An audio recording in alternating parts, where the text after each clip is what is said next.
With your brand personality, voice and messaging pillars defined, it's time to write some brand stories. Hi, I'm Jeffrey. And I'm Stephanie. And we're from the Office's creative agency.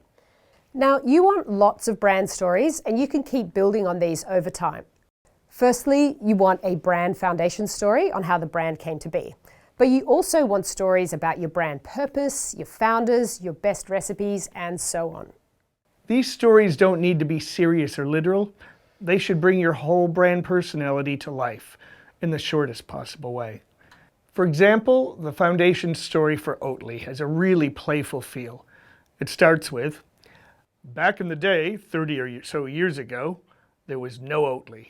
Just some researchers in a famous university in a country mistakenly known for polar bears roaming the streets. They nerded out on ways to turn oats into milk. Then it continues to describe how their whole product base has grown. And by contrast, the Cadbury Foundation story is a bit more traditional. It starts with, when John Cadbury founded his company in 1824, he really believed that chocolate could be a force for good. And the second half of the Cadbury story focuses on the idea of generosity. So here you can really see the writers weaving in some brand values and some messaging pillars. But like we said, don't just write about the brand foundation. You need to write different stories for different materials, such as your sales materials, social media and website, etc. Now, to write your story, make sure it follows an arc that takes the reader from some initial intrigue to a turning point where the action changes and then ends with the final idea or achievement. Your story should also have protagonists, the people who make all the action happen. Here's a story from Trader Joe's about how one of their recipes came to be. Now, their brand voice is all about how they travel the world to source these great ingredients. So this story really brings that to life. And it goes like this. Imagine finding an antique wooden spoon with writing on the back. You read closely and discover it's an ancient recipe.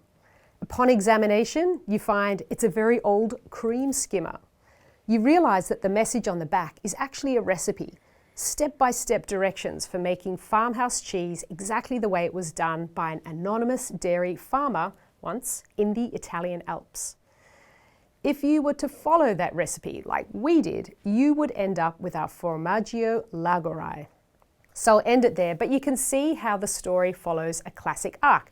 It starts with that mysterious discovery to all the questions they ask, and then it ends with this iconic recipe.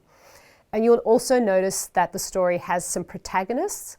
It has that anonymous Italian dairy farmer, and then of course the we who rediscovered their recipe.